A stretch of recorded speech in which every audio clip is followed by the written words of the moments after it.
Halo sahabat Wirid, hari ini Minggu 26 September 2021, kita memasuki hari ke-26 di bulan Kitab Suci Nasional yang bertema Yesus Sahabat Seperjalanan Kita, yang sama persis seperti tema dan nama channel ini. Terima kasih kepada semua sahabat Wirid Traveling with Jesus yang sudah banyak mensupport channel ini. Hari ini, Injil dan Renungan akan dibawakan oleh Romo Yohanes Handrianto PR dari Jakarta.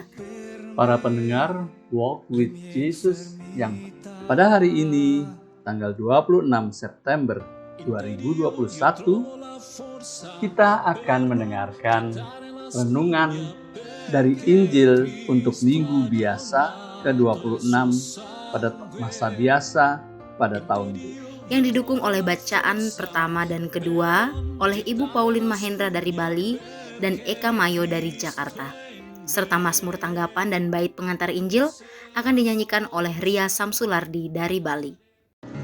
Setelah Injil, mari kita bersama-sama berdoa bersama Paus Fransiskus untuk pemulihan dunia dari pandemi COVID-19. Selamat mendengarkan. Bagi sahabat Wirid yang mempunyai kesaksian atau pengalaman hidup berjalan bersama Yesus, dapat mengirimkannya melalui audio, video, atau tulisan ke alamat email kami di Wirid Traveling with Jesus.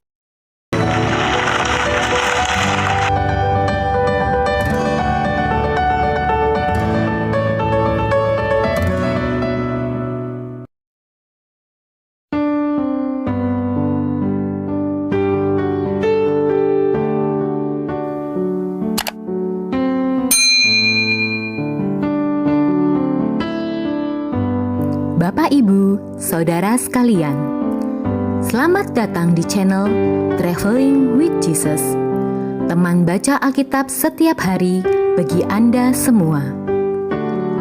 Bacaan kami ambil dari kalender liturgi Katolik.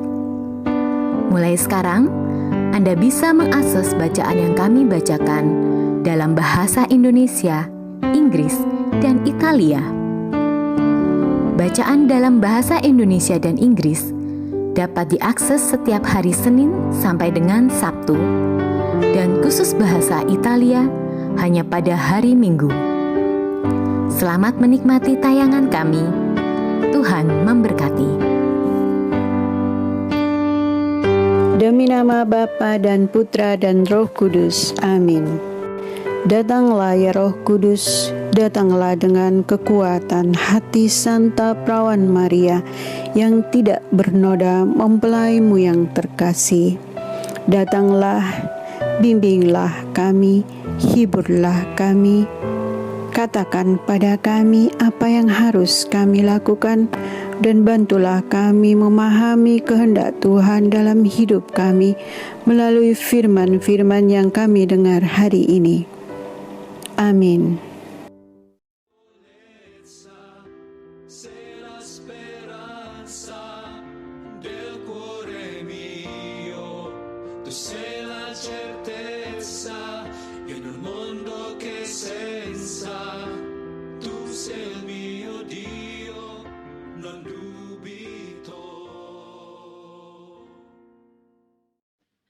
Bacaan liturgi 26 September 2021. Hari Minggu biasa ke-26. Bacaan pertama. Apakah engkau begitu giat mendukung diriku? Bacaan dari Kitab Bilangan. Sekali peristiwa, turunlah Tuhan dalam awan dan berbicara kepada Musa. Kemudian diambilnya sebagian dari roh yang ada pada Musa dan ditaruhnya atas ke-70 tua-tua Israel. Ketika roh itu hinggap pada mereka, penuhlah mereka dengan roh seperti nabi. Tetapi sesudah itu, tidak lagi. Pada waktu itu, masih ada 2 orang tinggal di perkemahan. Yang seorang bernama Eldad, yang lain bernama Medad. Mereka itu termasuk orang-orang yang dicatat, tetapi mereka tidak turut pergi ke kemah. Ketika roh itu hinggap pada mereka, penuhlah mereka itu dengan roh, seperti nabi di tempat perkemahan. Lalu berlarilah seorang muda memberitahukan kepada Musa, Eldad dan Medad penuh roh seperti nabi di tempat perkemahan. Maka menyautlah Yosua bin Nun yang sejak mudanya menjadi abdi Musa, Tuanku Musa, cegahlah mereka. Tetapi Musa berkata kepadanya, apakah engkau begitu giat mendukung diriku? Sekiranya seluruh umat Tuhan menjadi nabi, karena Tuhan memberikan roh-Nya kepada mereka. Demikianlah sabda Tuhan. Syukur kepada Allah.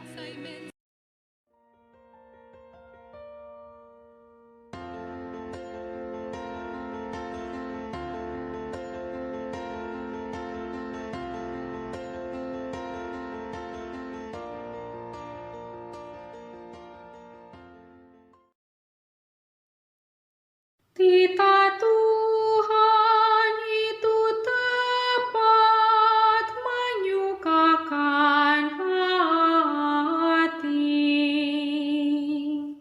Taurat Tuhan itu sempurna, menyegarkan jiwa. Peraturan Tuhan itu teguh, memberikan hikmat kepada orang yang bersahaja. Tita Tuhan itu tepat menyukakan hati. Takut akan Tuhan itu suci, tetapi untuk selama-lamanya. Hukum-hukum Tuhan itu benar, adil selalu. Tita Tuhan itu tepat menyukakan hati. Semua itu diperhatikan oleh hamba-Mu.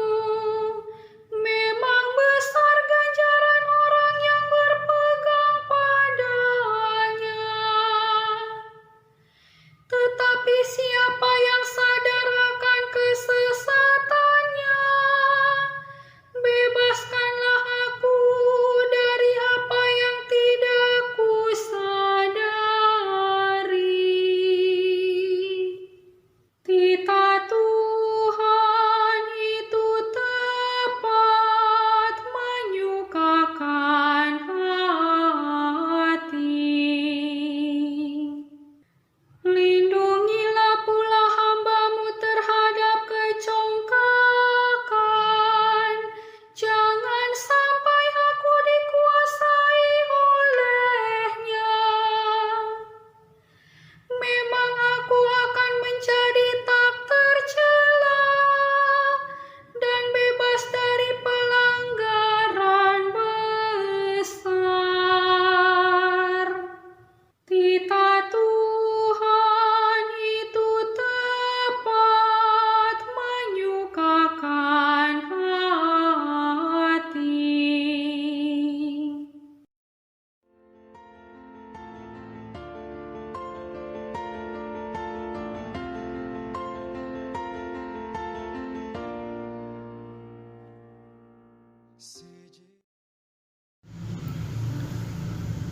Pembacaan diambil dari surat Rasul Yakobus.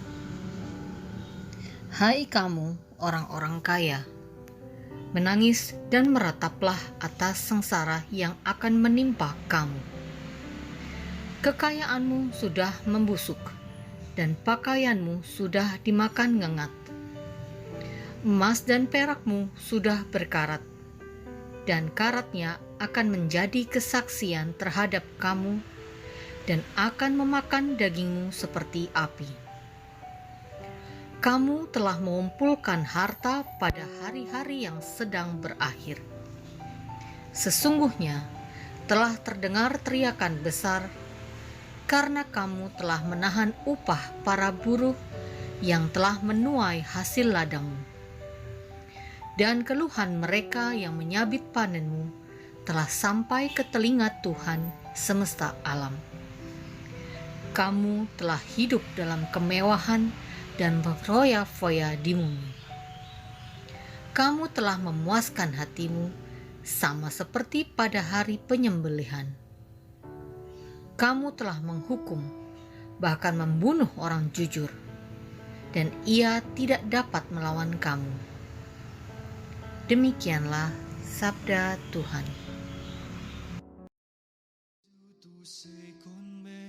Chi sarà contro di me? Se tu Gesù sarai con me, io vincerò comunque. Se Gesù...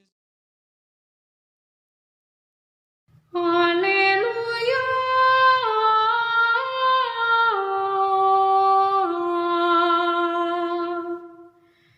Tuhan, firman-Mu adalah kebenaran. Kuduskanlah mereka dalam kebenaran. Haleluya.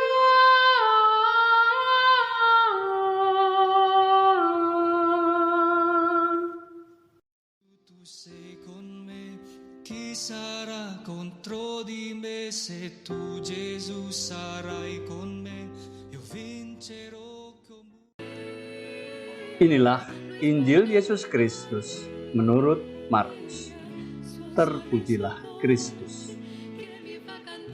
Pada suatu hari, Yohanes berkata kepada Yesus, "Guru, kami melihat seorang yang bukan pengikut kita mengusir setan demi nama-Mu. Lalu kami cegah orang itu karena dia bukan pengikut kita." Tetapi Yesus berkata, "Jangan kamu cegah dia, sebab tak seorang pun yang telah mengadakan mukjizat demi nama-Ku dapat seketika itu juga mengumpat Aku. Barang siapa tidak melawan kita, ia ada di pihak kita. Aku berkata kepadamu, sesungguhnya barang siapa memberi kamu minum air secangkir oleh karena kamu adalah pengikut Kristus, ia tidak akan kehilangan ganjarannya. Barang siapa menyesatkan salah seorang dari anak kecil yang percaya ini, lebih baik baginya jika sebuah batu kilangan diikatkan pada lehernya, lalu ia dibuang ke dalam laut. Dan jika tanganmu menyesatkan, penggallah, karena lebih baik bagimu dengan tangan terkudung masuk ke dalam hidup, daripada dengan utuh kedua belah tangan dibuang ke dalam neraka, ke dalam api yang tak terpadamkan. Dan jika kakimu menyesatkan engkau, penggallah, karena lebih baik bagimu dengan kaki timpang masuk ke dalam hidup, daripada dengan utuh kedua kaki dicampakkan ke dalam neraka. Dan jika matamu menyesatkan engkau, cungkillah, karena lebih baik bagimu masuk ke dalam kerajaan Allah dengan bermata satu, daripada dengan bermata dua dicampakkan ke dalam neraka, di mana ulat-ulat bangkai tidak mati dan api tidak padam. Demikianlah Injil Tuhan. Terpujilah Kristus. Se Gesù tu sei con me, chi sarà contro di me? Se tu Gesù sarai.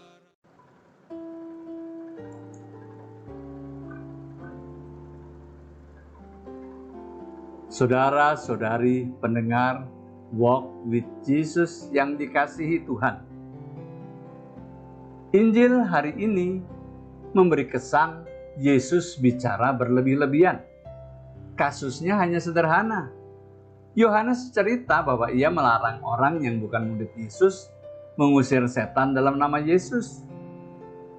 Lalu Yesus mulai mengajar para murid, jangan mencegah. Dan tahu-tahu sampai akhirnya harus potong tangan, harus potong kaki, harus cungkil mata. Ini apa-apaan? Apa hubungannya dengan melarang orang yang tidak termasuk dalam kelompok kita?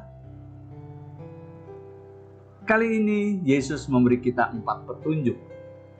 1. Yang tidak melawan kita ada di pihak kita.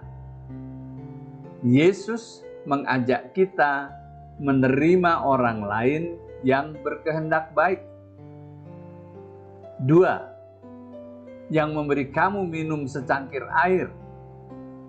Yesus mengajak kita menghargai orang lain. 3. Yang menyesatkan orang kecil harus dibuang ke laut. Yesus minta kita menjaga yang kecil dan lemah. 4. Tangan, kaki, mata yang menyesatkan buang. Agar dapat masuk kerajaan Allah, memelihara hidup lebih penting daripada memelihara hal-hal yang dianggap berharga dalam hidup. Yang mau dipesankan Yesus kepada muridnya, kalau kamu merasa muridku dan dekat dengan aku, kamu harusnya makin bertanggung jawab terhadap sesama di sekitarmu, bukannya membanggakan diri dan menganggap dirimu istimewa. Dan untuk dapat mencapai tanggung jawab itu, kamu harus menjaga dirimu sendiri dari semua yang dapat menjauhkan dirimu dari aku. Makin dekat kita dengan Tuhan, makin besar tanggung jawab kita. Karena itu petunjuk yang diberikan Yesus juga bertahap-tahap. Mulai dengan menerima, naik menjadi menghargai, tambah menjadi menjaga, dan akhirnya memelihara. Kok tidak enak jadi murid Tuhan? Kalau kita melihat pesan Yesus sebagai perintah yang harus kita laksanakan, maka pasti terasa tidak enak. Tetapi pesan ini diberikan sebagai alat ukur. Sudah sampai di mana kita mengalami, merasakan, dan menyadari kedekatan kita dengan Tuhan Yesus. Makin dekat kita, ditandai dengan makin meningkat juga kesadaran dan kesetiaan kita untuk bertanggung jawab. Karena makin besar keterlibatan dan cinta kita pada kehendak Tuhan Yesus. Tapi apa maknanya kita dekat dengan Tuhan? Ada seorang anak laki-laki yang berambisi menjadi jenderal di Angkatan Darat.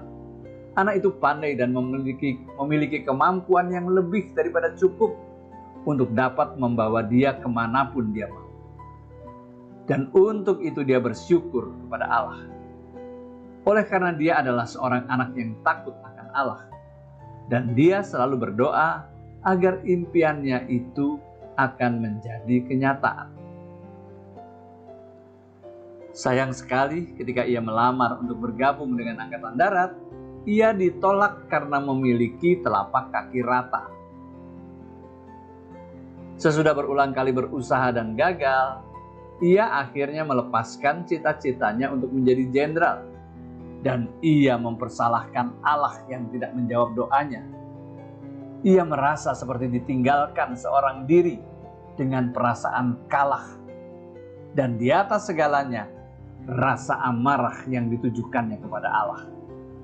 Dia tahu bahwa Allah ada, namun tidak mempercayainya lagi. Allah adalah seorang tiran, penguasa yang lalim, Dia tidak pernah lagi berdoa atau melangkahkan kakinya ke dalam gereja. Ia menjadi pembenci Allah. Anak muda itu masuk perguruan tinggi dan menjadi dokter. Dan kemudian menjadi seorang ahli bedah yang handal. Ia menjadi pelopor dalam pembedahan yang berisiko tinggi, di mana pasien yang tidak mempunyai kemungkinan hidup diselamatkannya. Selama bertahun-tahun ia telah menyelamatkan beribu-ribu jiwa, baik anak-anak maupun orang dewasa. Para orang tua sekarang dapat tinggal dengan bahagia bersama anak-anak mereka yang dilahirkan kembali. Para ibu yang sakit parah sekarang masih dapat mengasihi keluarganya. Para ayah yang hancur hati karena tak seorang pun dapat memelihara keluarganya sesudah kematiannya, telah diberi kesempatan baru. Dan setelah dia menjadi lebih tua, dia melatih ahli bedah yang lain dengan teknik bedah barunya, dan lebih banyak lagi jiwa yang diselamatkan. Akhirnya dia pergi menjumpai Tuhan yang telah dibangkitkan. Di situ masih dengan penuh kebencian, pria itu bertanya kepada Allah, mengapa doa-doanya tidak pernah dijawab? Dan Tuhan berkata, pandanglah ke langit anakku, dan lihatlah impianmu menjadi kenyataan. Di sana ia dapat melihat dirinya sendiri sebagai seorang anak laki-laki yang berdoa untuk bisa menjadi seorang prajurit. Ia melihat dirinya masuk dinas angkatan darat dan menjadi prajurit. Di sana ia sombong dan ambisius dengan pandangan mata yang seakan-akan berkata, suatu hari nanti aku akan memimpin sebuah resimen. Ia kemudian dipanggil untuk mengikuti peperangannya yang pertama. Tetapi ketika ia berada di kamp di garis depan, sebuah bom jatuh dan membunuhnya. Ia dimasukkan ke dalam peti mati untuk dikirimkan kembali kepada keluarganya.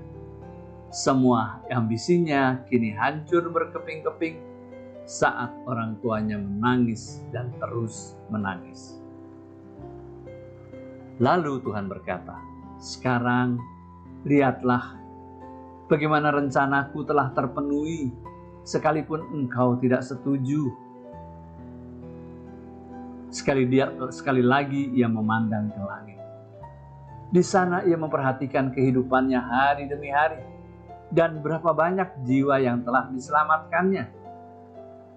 Ia melihat senyum di wajah pasiennya dan di wajah anggota keluarganya, dan kehidupan baru yang telah diberikannya kepada mereka dengan menjadi seorang ahli bedah.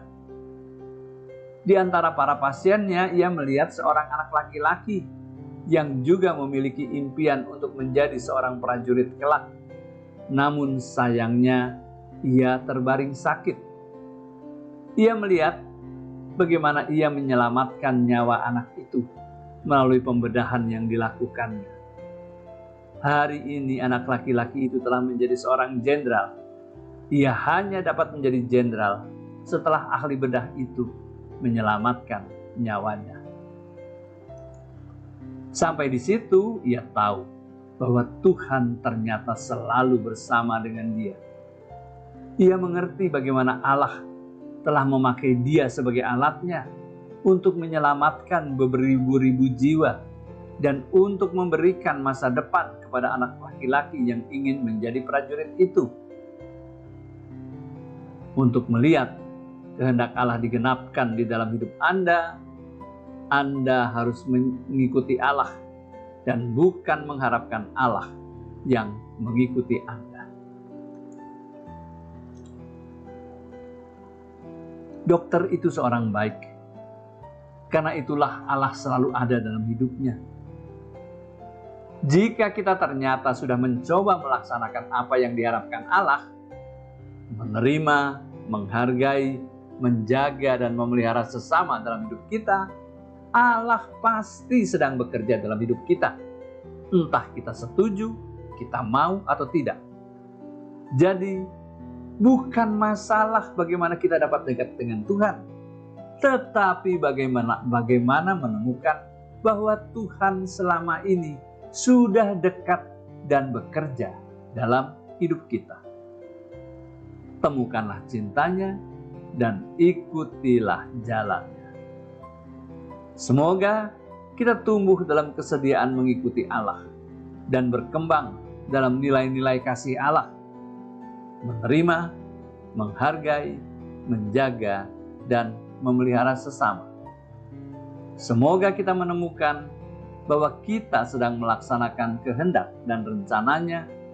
Semoga dengan demikian hidup kita digenapkan dalam kasih dan kebahagiaan dalam Allah. Amin. Io vincerò comunque, se Gesù tu sei con me, chi sarà contro? Doa dalam masa pandemi bersama Paus Fransiskus. Kami datang ke dalam rengkuhan tangan-Mu, O Bunda Allah yang tersuci. Dalam situasi genting ketika seluruh dunia terhimpit oleh penderitaan dan kecemasan, kami menghadap-Mu, Bunda Allah dan Bunda kami, dan mencari perlindungan di bawah naungan-Mu. O Perawan Maria, di tengah pandemi ini arahkanlah pandangan-Mu yang penuh belas kasih kepada kami. Hiburlah setiap pribadi yang berada di ambang keputusasaan dan sedang meratapi kepergian orang-orang yang mereka cintai, yang terkadang dimakamkan dengan cara yang mendukakan hati. Tinggallah dan teguhkanlah mereka yang memedulikan keadaan orang-orang terkasih yang sedang sakit, namun tidak bisa berada dekat dengan mereka demi mencegah penyebaran virus ini. Penuhilah dengan harapan mereka yang terombang-ambing oleh deru kecemasan pada masa depan dan dampaknya bagi perekonomian serta pekerjaan. Bunda Allah dan Bunda kami, doakanlah kami kepada Allah Bapa yang penuh belas kasih agar masa sulit penuh rasa cemas ini dapat berakhir, dan semoga fajar harapan serta ketenangan boleh kembali menyusul. Ya Bunda, seperti yang telah Engkau lakukan di Kana, mohonkanlah kepada Putra Ilahi-Mu rahmat penghiburan bagi keluarga dari yang sakit dan setiap orang yang sedang menderita sakit. Semoga mereka tetap dapat menjaga keyakinan dan kepercayaan yang teguh akan karya penyelamatan. Lindungilah para dokter, perawat, petugas kesehatan, dan para relawan yang berada di terdepan situasi genting ini dan yang sedang mempertaruhkan hidup mereka guna menyelamatkan banyak orang. Sertailah upaya dan perjuangan mereka dan berikanlah mereka kekuatan, kemurahan hati, dan kesehatan seterusnya. Tinggallah dekat dengan setiap orang yang siang malam menemani orang sakit dan para imam serta pelayan sabdamu yang dengan kepedulian sosial dan pelayanan Injil berusaha membantu dan mendukung semua orang. O Perawan yang terberkati, terangilah pikiran, perasaan, dan kehendak dari setiap pribadi yang terlibat dalam penelitian ilmiah, agar mereka dapat menemukan solusi efektif guna mengatasi virus ini. Dampingilah para pemimpin bangsa agar mereka dapat menjalankan tugas dan tanggung jawabnya dengan penuh kebijaksanaan, perhatian, dan kemurahan hati, terutama untuk membantu orang-orang yang berkekurangan, serta dapat menemukan solusi dalam menangani permasalahan sosial ekonomi dalam semangat solidaritas demi masa depan. Maria yang tersuci, gerakanlah nurani setiap pihak yang terkait sehingga dana besar yang diinvestasikan untuk mengembangkan dan menumpuk senjata dapat dialihkan secara efektif untuk meningkatkan penelitian dan pencegahan terjadinya tragedi serupa di masa depan. Bunda yang terkasih, tumbuhkanlah di dalam dunia ini rasa memiliki sebagai bagian dari suatu keluarga besar dalam sebuah kesadaran akan ikatan yang menyatukan kita, sehingga dengan semangat persaudaraan dan solidaritas kami bisa bahu-membahu mengatasi akar kemiskinan dan situasi penderitaan. Jadikanlah kami kuat dalam iman, tekun dalam pelayanan, teguh dalam doa. Bunda Maria, penghibur orang berduka, rangkulah semua anak-Mu dalam masa sulit ini, dan bawalah doa-doa kami pada Allah, agar Allah mengulurkan tangannya yang penuh kuasa untuk membebaskan umat-Nya dari situasi pandemi yang mengerikan ini, sehingga kehidupan bisa tenang dan pulih kembali. Kepadamu yang bersinar dalam perjalanan kami, sebagai tanda pengharapan dan keselamatan, kami mempercayakan diri dan harapan kami seutuhnya, ya Perawan Maria yang penuh kelembutan dan belas kasih. Amin. Salam Maria, penuh rahmat, Tuhan sertamu. Terpujilah engkau di antara wanita dan terpujilah buah tubuhmu Yesus. Santa Maria Bunda Allah, doakanlah kami yang berdosa ini sekarang dan waktu kami mati. Amin.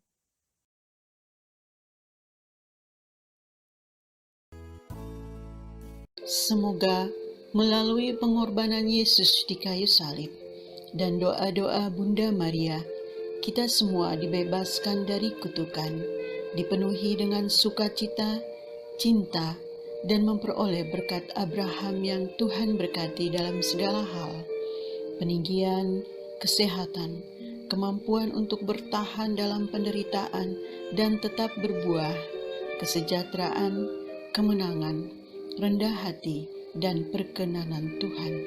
Amin. Saudara-saudari, para sahabat Weary Traveling with Jesus, marilah kita memohon berkat Tuhan untuk kita semua. Tuhan sertamu dan sertamu juga.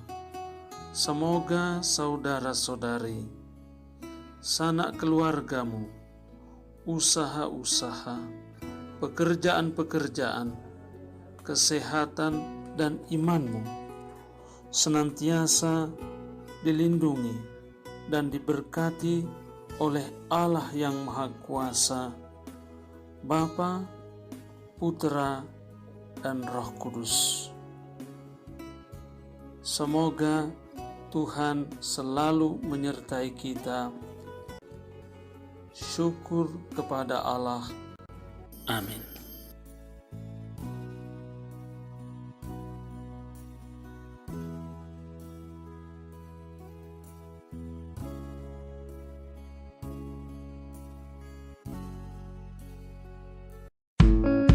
Demikian bacaan hari ini. Terima kasih sudah menonton. Jangan lupa subscribe, like kami di Facebook, dan follow kami di Instagram.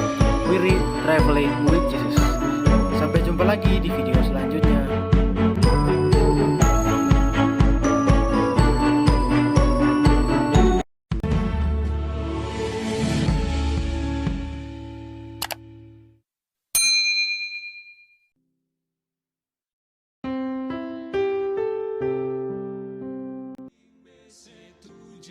Sarai con me, io vincerò comunque. Tu sei la forza nella debolezza. Bagi sahabat Wirid yang mempunyai kesaksian atau pengalaman hidup berjalan bersama Yesus, dapat mengirimkannya melalui audio, video, atau tulisan ke alamat email kami di wiridtravelingwithjesus@gmail.com.